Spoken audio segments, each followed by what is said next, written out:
अरे करम जली, इतनी देर लगाती है पानी लाने में? अभी कपड़े धोने हैं, बर्तन मांजने हैं, वो सब कौन करेगा? अभी करती हूँ माँ। खबरदार मुझे माँ कहा तो। खुद की माँ को तो जन्म लेते ही खा गई तू, अब क्या मुझे भी मार डालना चाहती है? अरे सपना बेटा, आज जल्दी उठ गई? तबीयत तो ठीक है ना तुम्हारी? हाँ माँ, मैं ठीक हूँ, बस जोरों की भूख लगी है, कुछ खाने को दे दो। हाय दैया, ये देखो मेरा सोना भूख से तड़प रहा है और अब तक इस चुड़ैल ने खाना भी नहीं बनाया। अब मेरा मुंह ही ताकती रहोगी या जल्दी से खाना भी पकाओगी? अभी बनाती हूँ माँ, अभी बनाती हूँ। माँ, आज तो मुझे मछली खाने का मन कर रहा है। हाँ सोना, आज खाने में मछली ही पकाएंगे। ओ बेला, सुना तुमने? मेरी बेटी को आज मछली खानी है। जाओ नदी पे जाकर थोड़ी मछलियाँ पकड़ के लाओ। जी, जाती हूँ।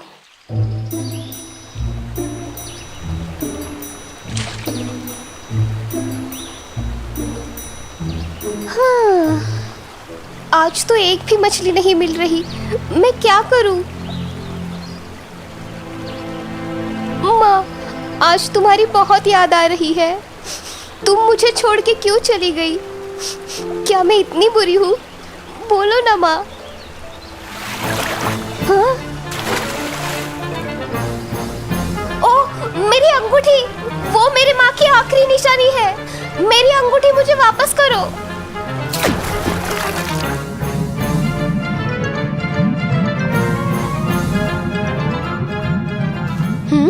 ये कैसी सुरंग है?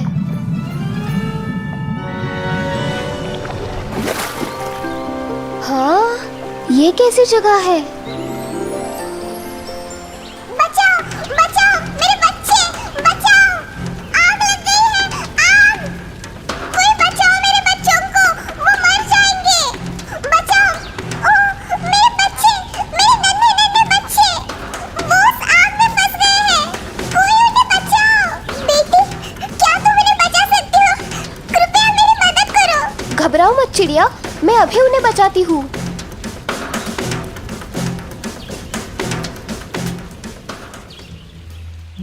मैं तुम्हारी आभारी हूँ बेटा, तुम इस रास्ते से आगे जाना।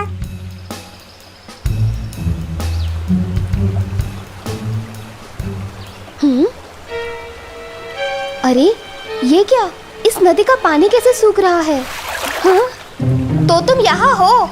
वो अंगूठी मेरी माँ की आखिरी निशानी है, मुझे वो अभी वापस दो। तुम हमें हर रोज पानी से पकड़कर मारती हो, तुम बहुत ही बुरी हो। मैं तुम्हें वो अंगूठी वापस नहीं दूंगी। वो मेरी मजबूरी है, मुझे ऐसा मेरी सौतेली माँ के कहने पर करना पड़ता है। ठीक है, मैं तुम्हें तुम्हारी अंगूठी वापस दे दूंगी, लेकिन उसके लिए तुम्हें एक काम करना होगा। उस पहाड़ पर एक चुड़ैल रहती है, वो अपनी काली शक्तियों से इस नदी के पानी को सुखा रही है।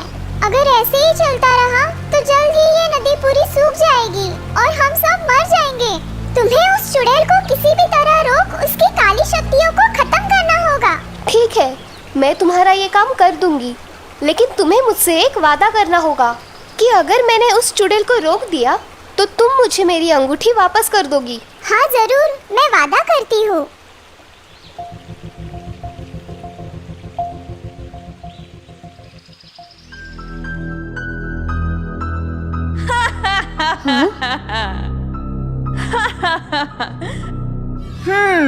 एक बार इस नदी का पूरा पानी सूख जाए तो मैं इसमें से सारी मछलियों को खा जाऊंगी। हाँ, फिर मुझे मछलियाँ पकड़नी नहीं पड़ेगी। तुम यहाँ से चली जाओ, ये चुड़ैल बहुत ही दुष्ट है। उसने मुझे इस पिंजरे में बंद कर दिया है, वो तुम्हें भी पकड़ लेगी। चली जाओ यहाँ से।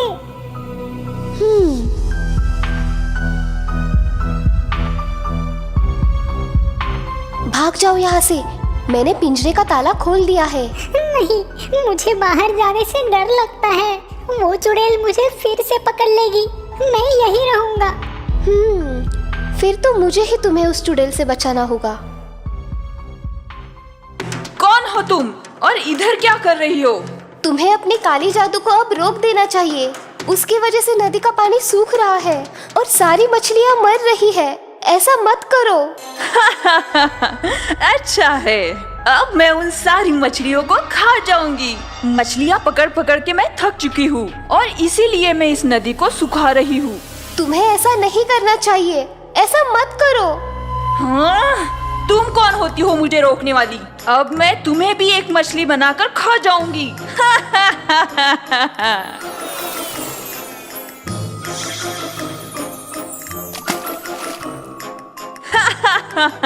चलो, अब मैं बाजार में जाकर कुछ मिर्च मसाले ले आती हूँ, फिर मैं तुम्हें अच्छे से पका कर खा जाऊंगी। सुनो तोते, मुझे तुम्हारी मदद की जरूरत है। अगर आज भी तुम हिम्मत नहीं दिखाओगे तो हम कभी भी इस चुड़ैल से छुटकारा नहीं पाएंगे। तुम बहुत ही दिलेर और अच्छी लड़की हो, मैं तुम्हारी मदद करूंगा।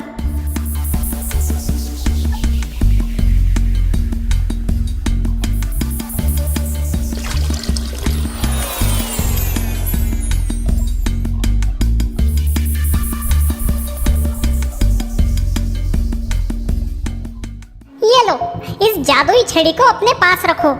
इससे तुम उस चुड़ैल को एक अच्छा सबक सिखा पाओगी। हाँ, तुम्हें पहले जैसे किसने बनाया? वो तो ये बताएगा। लोगों को पकड़कर तुम कैद करती हो ना, अब हम तुम्हें मजा चखाएंगे। तुम ऐसा क्यों कर रही हो? मुझे तो सिर्फ वो मछलियाँ खानी थी। मछलियाँ तो तुम्हें जरूरत के हिसाब से मिल रही थी, लेकिन तुम लालची होकर उन सभी को खाना चाहती हो। लालच और जरूरत में बहुत फर्क होता है। तुम अपने लालच और फायदे के लिए दूसरों को नुकसान पहुंचा रही हो। मुझे माफ कर दो, मैं लालच में अंधी हो गई थी। तुम सही हो, मुझे अपनी जरूरत के हिसाब से ही चीजें लेनी चाहिए थी। मुझे माफ कर दो, मैं अपने काली जादू को रोक दूंगी और आज से किसी भी मछली की जान नहीं लूंगी। तुमने मेरी आंखें खोल दी बेटी।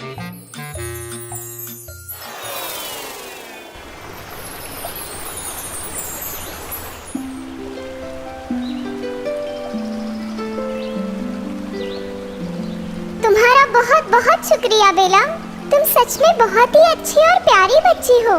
तुमने हम सबको बचा लिया, उस चिड़िया के घोंसले को भी और हाँ, इस तोते को भी।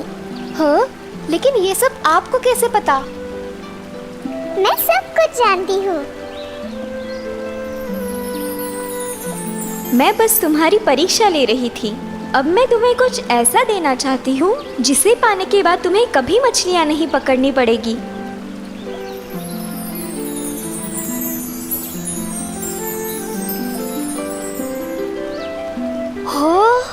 इतना सारा सोना।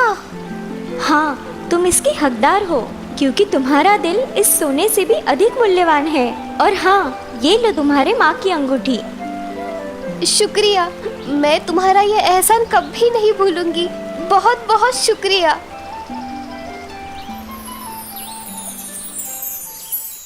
हाँ, ये क्या? हाँ, इतना सारा सोना, ये तुम्हें कहाँ मिला?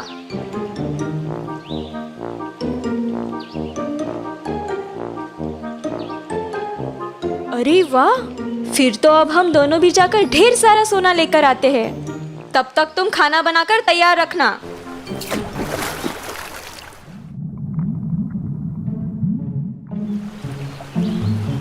वाह, ये तो सच में ही अनोखी जगह है। अब तो यहाँ से ढेर सारा सोना लेकर ही जाएंगे। मेरी मदद करो, मेरे बच्चों को बचाओ, मेरे घोंसले को बचाओ। पागल तो नहीं हो गई हो? तुम्हारा घोंसला बचाने के लिए हम अपनी जान क्यों जोखिम में डाले? नहीं तो क्या, अगर हमें कुछ हो गया तो? चलो माँ, जल्दी चलो, हम तो यहाँ सोना लेने आए हैं। ये तो वही मछली लगती है। चलो जल्दी से उससे वो सोना मांग लेते हैं। ए मछली, क्या तुमने ही हमारी बेला को सोना दिया था? क्या तुम उसकी माँ हो? हाँ हाँ, मैं उसकी माँ हूँ। अब जल्दी से हमें भी वो सोना दे दो। अभी देती हूँ।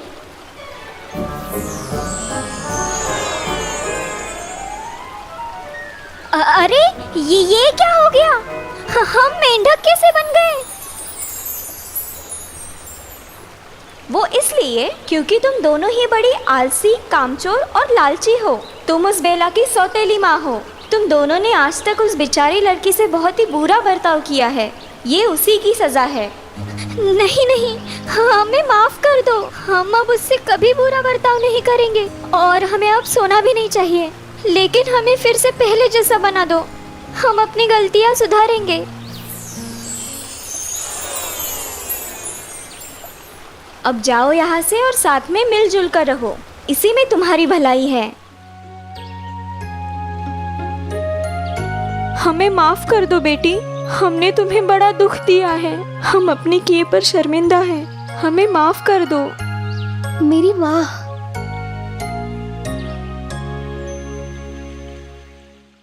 जनकपुर राज्य के राजा को राज्य भोगते काफी समय हो गया था। बाल भी सफेद होने लगे थे।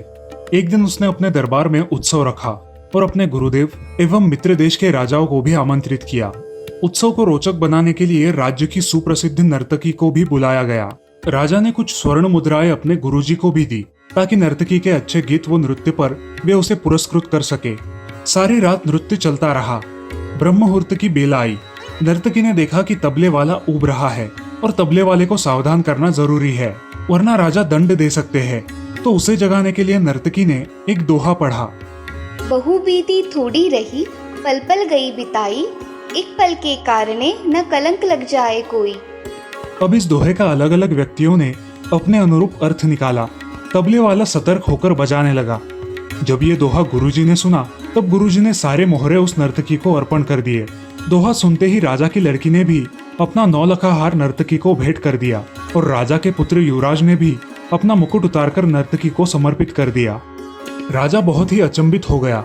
सोचने लगा, रात भर से नृत्य चल रहा है पर अचानक ये क्या हो गया। अचानक एक दोहे से सब अपनी मूल्यवान वस्तुएं बहुत खुश होकर नर्तकी को समर्पित कर रहे हैं। राजा सिंहासन से उठा और नर्तकी को बोला, सिर्फ एक दोहे द्वारा एक सामान्य नर्तिका होकर भी तुमने सबको लूट लिया। जब ये बात राजा के गुरु ने सुनी तो गुरु की आंखों में आंसू आ गए और गुरुजी ने कहा, राजा, ये नर्तकी अब मेरी गुरु बन गई है क्योंकि इसने इसके दोहे से मेरी आंखें खोल दी है। इस दोहे से ये कह रही है कि मैं सारी उम्र जंगलों में भक्ति करता रहा और आखिरी समय में नर्तकी का मुजरा देखकर अपनी साधना नष्ट करने यहाँ चला आया। राजा, मैं तो चला। ये कहकर गुरुजी तो अपना कमंडल उठाकर जंगल की ओर चल पड़े। तभी राजकुमारी ने कहा, पिताजी, मैं जवान हो गई हूँ। आप आंखें बंद किए बैठे हैं। मेरी शादी नहीं कर रहे थे और आज रात मैंने आपके महावत के साथ भागकर अपना जीवन बर्बाद कर लेना था। लेकिन इस नर्तकी के दोहे ने मुझे सुमति दी है कि जल्दबाजी मत कर, तभी तो तेरी शादी होगी। क्यों अपने पिता को कलंकित करने पर तुली है। और तभी युवराज ने खड़े होकर कहा, पिताजी, आप वृद्ध हो चले हैं फिर भी मुझे राज नहीं दे रहे थे। मैंने आज रात ही आपके सिपाहियों से मिलकर आपका कत्ल करवाने की योजना बनाई थी, लेकिन इस नर्तकी के दोहे ने समझाया कि पगले, आज नहीं तो कल आखिर राज्य तो तुम्हें ही मिलना है। क्यों अपने पिता के खून का कलंक अपने सिर पर लेता है। जब ये बात राजा ने सुनी तो राजा को भी आत्मज्ञान हो गया। राजा के मन में वैराग्य आ गया। राजा ने तुरंत फैसला लिया कि वो युवराज का अभी के अभी राज तिलक कर देंगे।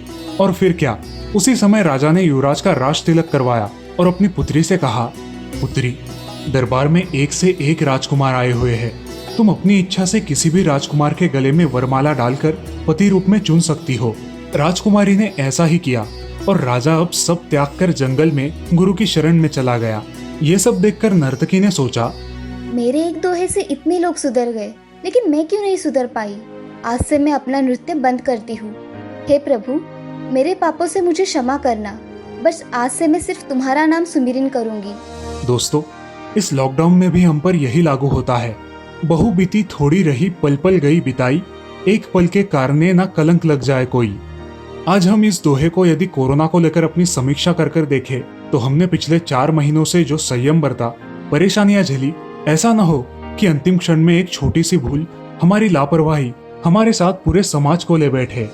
आओ हम सब मिलकर कोरोना से संघर्ष करें, घर पर रहकर सुरक्षित रहे और सावधानियों का विशेष ध्यान रखें।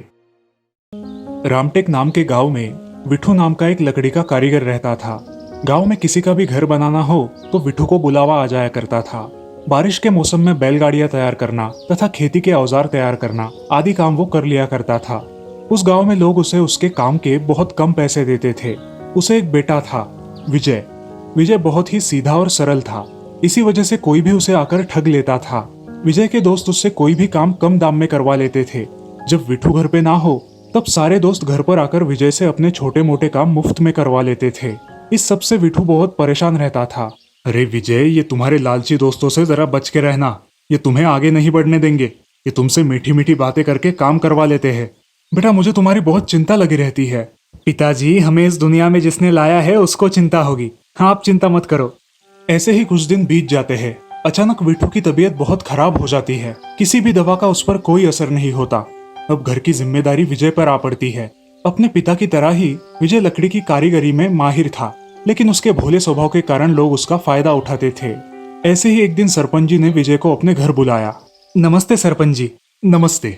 आओ विजय, जरा घर का काम निकालना था, इसलिए तुम्हें बुलाया। मुझे घर के लिए 4 चौखट और 2 खिड़कियां चाहिए। 1 हफ्ते में बनवा के दोगे? हाँ सरपंच जी, मैं आपको जल्द ही बनवा दूंगा। अगर तुमने ये काम कर दिया तो मैं तुम्हें 4 बोरियां भर के अनाज दूंगा और उसके साथ मेरे खेत के घर का भी काम दूंगा। हाँ सरपंच जी, मैं जल्द ही आपको सारे चौखटे और खिड़कियां बनवा कर ला दूंगा। विजय काम को लेकर बहुत उत्सुक होता है और लकड़ियां तोड़ने के लिए बैलगाड़ी लेकर जंगल में चला जाता है। उसे जंगल का कोना कोना पता था। उसे कहाँ अच्छी लकड़ियां मिलेगी ये भी पता था। उसने काटने के लिए एक सूखा नीम का पेड़ चुना और कुल्हाड़ी से उस पर घाव करना शुरू किया। 1-2 घाव करते ही उस पेड़ से आवाज आई, हे मानव रुक जाओ। कौन है? सामने आओ। मैं हूँ मानव, पेड़। मैं एक ब्रह्म राक्षस हूँ। मुझे एक साधु ने इस पेड़ में कैद कर दिया है। तुम कृपा करके इस पेड़ को मत काटो। अगर तुमने ये पेड़ काट दिया तो मैं मर जाऊंगा। तुम मुझे जीवन दान दे दो, इसके बदले में तुम जो चाहो वो मैं दूंगा। मुझे आपसे कुछ नहीं चाहिए, मुझे क्षमा कर दीजिए। ब्रह्म राक्षस विजय की ये बात सुनकर प्रसन्न हो गया। तुम कहाँ से आए हो और नाम क्या है तुम्हारा? मेरा नाम विजय है, मैं यही पास के गांव से आया हूँ। विजय अपनी सारी हकीकत उस पेड़ को बता देता है और उसके लिए ब्रह्म राक्षस को बहुत बुरा लगता है।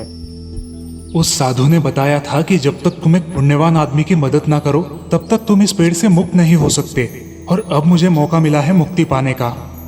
विजय, मेरे पेड़ की एक सूखी टहनी तोड़ लो और घर जाकर उसे जमीन पर पटक कर उस टहनी से जो चाहे मांग लो, तुम्हें मिल जाएगा। क्या? ये जादुई टहनी घर में जाकर मुझे जो मांगू वो देगी? हाँ विजय, ये टहनी तुम जो भी मांगोगे वो दे देगी, सिर्फ इसका गलत इस्तेमाल मत करना। हाँ ब्रह्म राक्षस, मैं इसका सही इस्तेमाल करूंगा। विजय वो टहनी अपनी कमर से बांधकर बैलगाड़ी लेकर अपने घर की ओर निकलता है। उसी गांव में श्याम नाम का एक और कारीगर रहता था जो विजय को गांव में आता देख लेता है। अरे, ये विजय आज खाली बैलगाड़ी लेकर आ रहा है और कमर में उसने ये टहनी कैसी बांधी है? चालाक श्याम विजय का पीछा करते हुए उसके घर तक जाता है। क्या सच में ये टहनी जादुई है? मुझे इसे आजमा कर देखना चाहिए। अब विजय अपने घर के आंगन में उस टहनी को जमीन पर पटकता है और उससे बहुत सारी लकड़ियां मांगता है। तभी बहुत सारा लकड़ियों का ढेर वहां तैयार हो जाता है। ये सब देखकर विजय चौंक जाता है और अपने पिताजी को ये बात बताने के लिए घर के अंदर चला जाता है। जल्दबाजी में वो टहनी घर के आंगन में ही छोड़ देता है। ये सब श्याम ने देख लिया था। जैसे ही विजय घर के अंदर गया, श्याम ने वो टहनी वहां से चुरा ली। विजय ने घर के अंदर जाकर पिताजी को उस जादुई टहनी के बारे में बताया। घर के बाहर आकर उसके पिताजी भी चौंक गए। इतनी सारी लकड़ियां, कमाल है। लेकिन वो जादुई टहनी कहाँ है बेटा? अरे, यही तो रखी थी मैंने, कहाँ चली गई? विजय ने हर जगह ढूंढा लेकिन उसे वो जादुई टहनी नहीं मिली। दूसरी तरफ श्याम ने उस टहनी का खूब इस्तेमाल किया और एक धनवान व्यापारी बन गया। धीरे धीरे विजय की सारी लकड़ियां खत्म हो गई और इसी वजह से वो कुछ लकड़ियां लाने फिर से जंगल की तरफ गया। अब मुझे दूसरे पेड़ों की लकड़ियां तोड़नी होगी। मैंने वो जादुई टहनी खो दी। उस नीम के पेड़ के सामने मैं किस मुंह से जाऊं? ये सोच के वो दूसरे पेड़ों की तलाश में वहां से चला जाता है। वो ब्रह्म राक्षस वाला पेड़ उसे देख लेता है और उसे आवाज देता है, विजय, तुम फिर से जंगल में आ गए? तुम्हें कुछ काम पड़ गया क्या? मुझे माफ कर देना ब्रह्म राक्षस, तुमने दी हुई टहनी मैं संभाल न सका, उसे कोई चुरा कर ले गया, इसलिए मैं यहाँ लकड़ियां लाने फिर से आया हूँ। अब वो उसे सारी घटना विस्तार से बताता है। ब्रह्म राक्षस अपनी विद्या से सब कुछ जान लेता है। ठीक है विजय, तुम मेरे पेड़ की और एक टहनी तोड़ लो। ये भी जादुई टहनी है, मगर मैं जैसे बताऊं वैसे ही करना। हाँ हाँ, आप जैसा बोलोगे वैसा ही होगा। ये जादुई टहनी जिस किसी बीमार आदमी के बदन पर घुमाओगे वो आदमी पूरी तरह से ठीक हो जाएगा। अब विजय के मन में अपने पिता का विचार आता है और वो उस पेड़ से धन्यवाद देता है। वो टहनी तोड़कर अपने कमर में लगाकर वहां से कुछ जरूरत की लकड़ियां लेकर चला जाता है।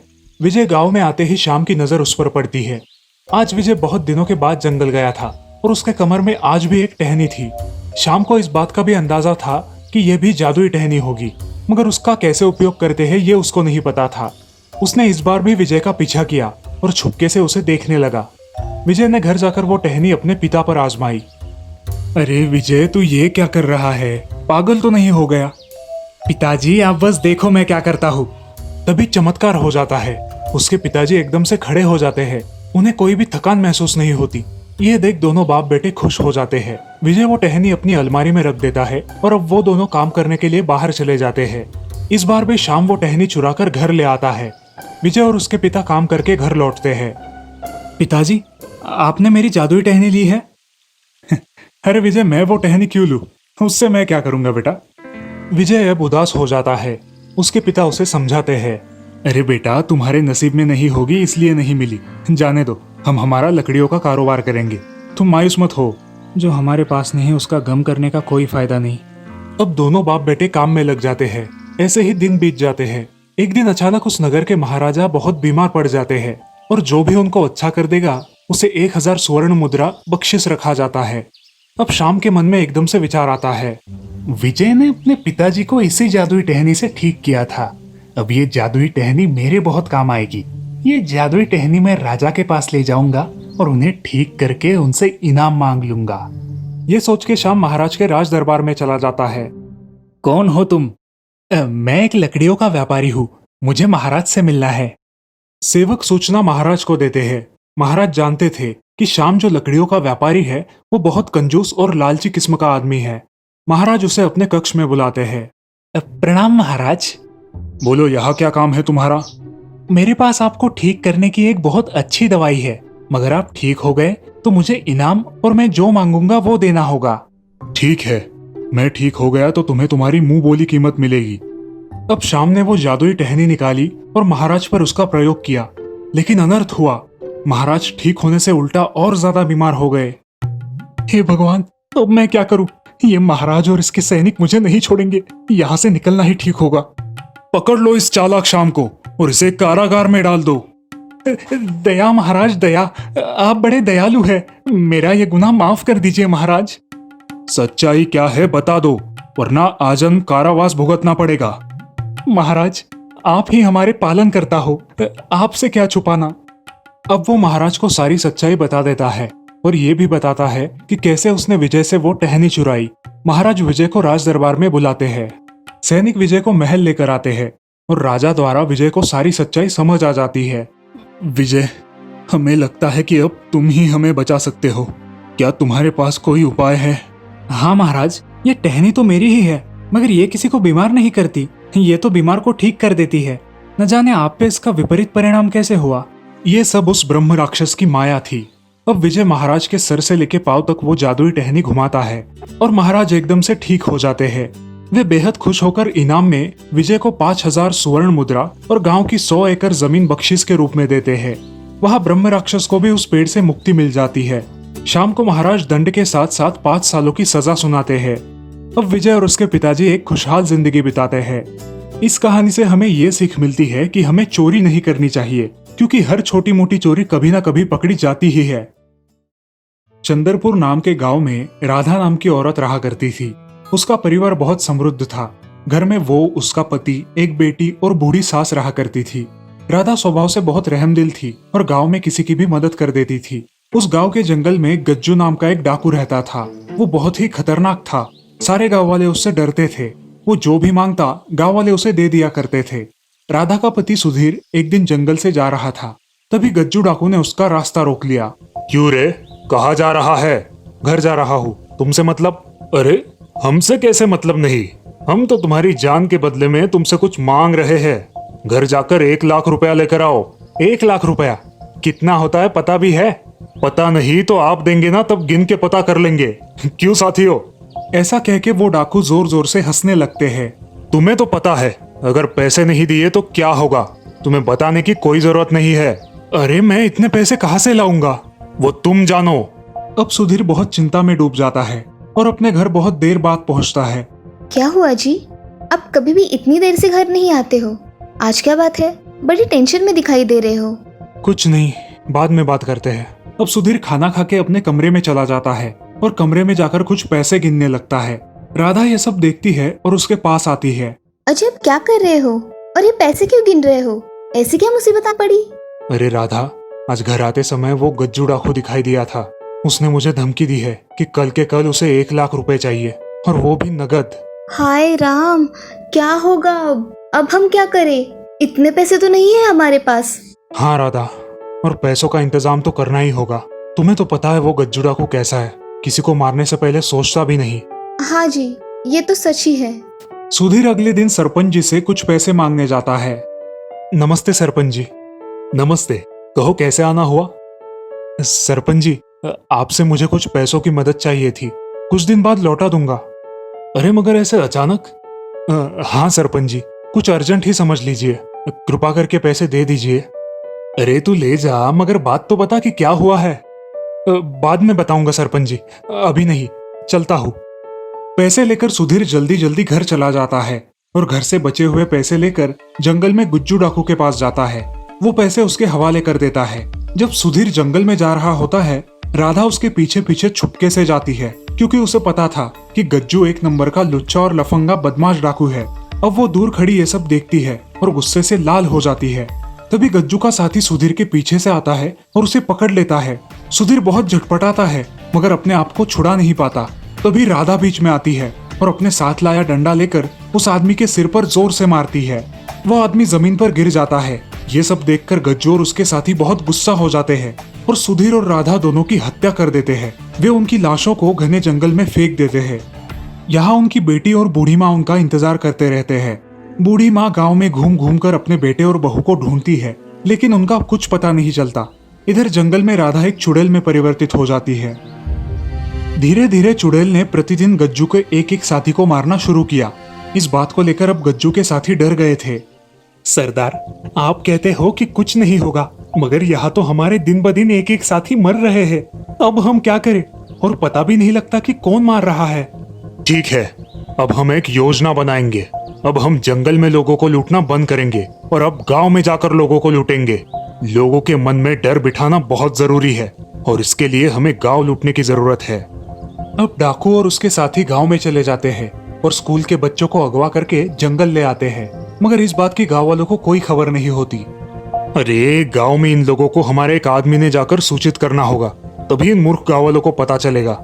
तब एक डाकू गांव में जाकर लोगों को बताता है, सुनो गांव वालों सुनो, तुम्हारे बच्चे हमारे पास है, इसलिए हमारे सरदार जो भी कीमत बोलेंगे वो आपको देनी होगी, वरना आपके बच्चों का क्या होगा आप जानते हैं। एक बच्चे की कीमत है 1 लाख रुपए, समझे?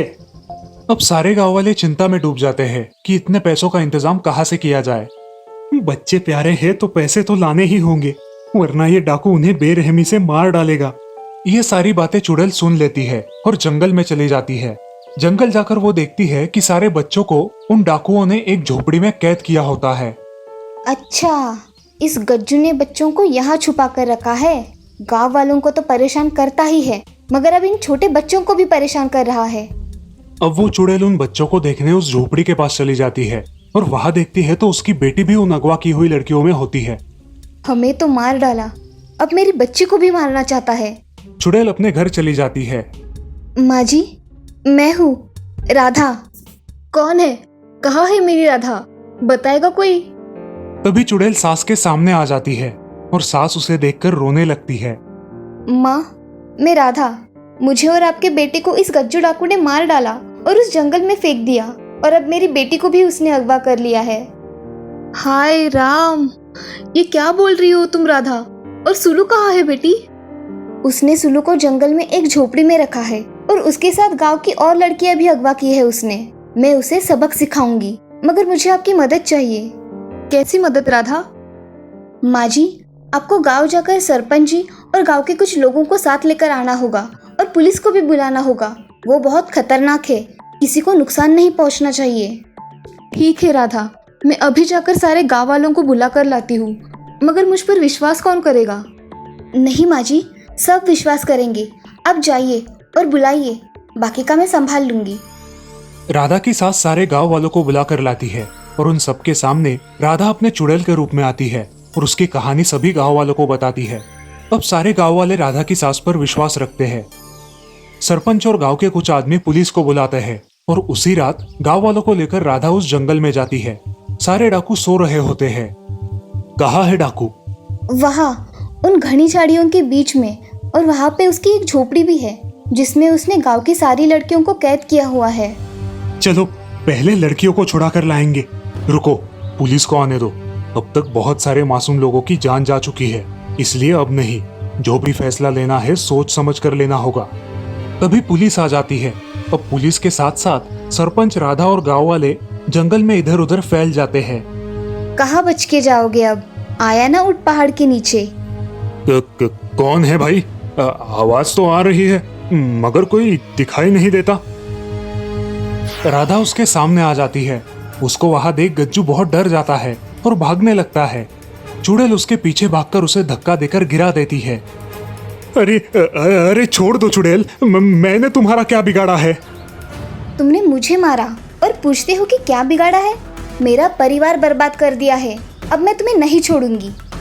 तुम इसे मत मारो, इसे कानून सजा देगी। अरे कानून सजा देगा तब तक ये फिर से भाग के डकैती करेगा, लोगों के खून करेगा। इससे अच्छा है कि मैं ही इसे मार डालूं। ऐसा कह के चुड़ैल उसे पेड़ से लटकाकर मार डालती है और उसके बाकी साथियों को पुलिस के हवाले कर देती है। पुलिस और गांव वाले उनकी लूट का सारा माल भी जब्त कर लेते हैं और पुलिस उन कैद किए हुए बच्चों को उनके घर वालों के हवाले करते हैं। राधा अपनी बेटी और सास को देखकर रोने लगती है। दादी, मेरे माँ और बापू भी यहाँ पे ही आए थे ना? वो कहाँ पे है? बेटी, मैं तुम्हारी माँ हूँ और ये तुम्हारे पिताजी है। तभी सुधीर भी भूत बन के सामने आता है।